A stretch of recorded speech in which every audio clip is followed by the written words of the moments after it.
لکھتے ہیں کہ جی میں الحمدللہ روزہ رکھتا ہوں، لیکن میں جس محکمہ میں کام کرتا ہوں وہاں کے جو اعلیٰ حکام ہیں ان کا روزہ نہیں ہوتا ہے اکثر و بیشتر کا،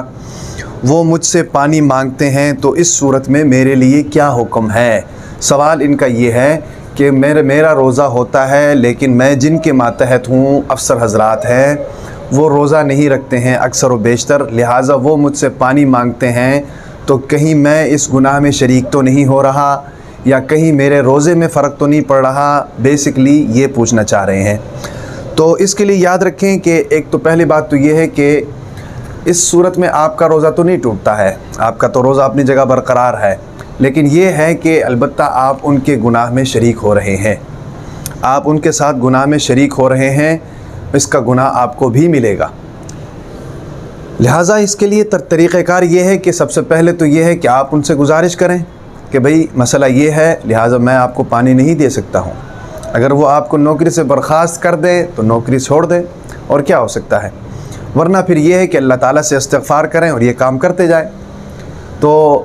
تقویٰ کا معیار تو یہ ہے کہ آپ جو ہے ان کے اس گناہ کے اندر شریک نہ ہوں۔ اسی طریقے سے دکاندار حضرات بھی چونکہ ہم دیکھتے ہیں پنجاب میں تو روزہ خوروں کی تعداد جناب تھوک کے حساب سے ہے، روزہ سرے سے رکھتے ہی نہیں ہے۔ تو اس صورت میں بھی دکاندار حضرات جو ہیں، جو مارکیٹ میں رہتے ہیں لوگ،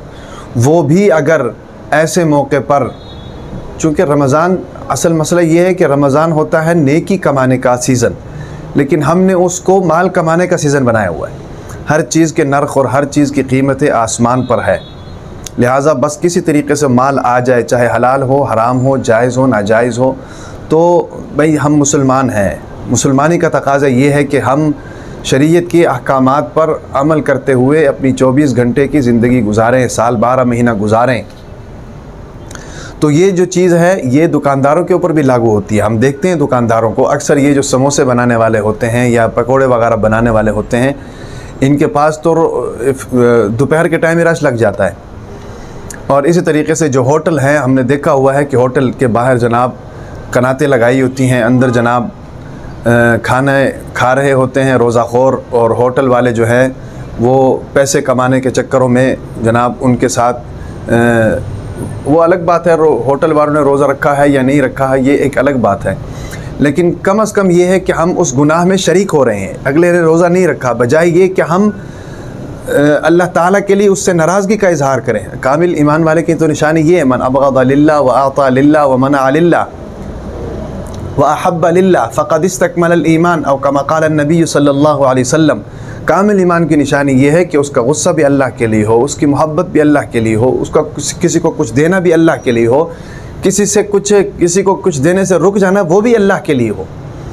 تو کوشش یہ ہونی چاہیے کہ بھئی ہم جو ہے ایک ترغیبی ماحول چلائیں اور نصیحت کریں، لوگوں کو اس طرف لے کر آئیں۔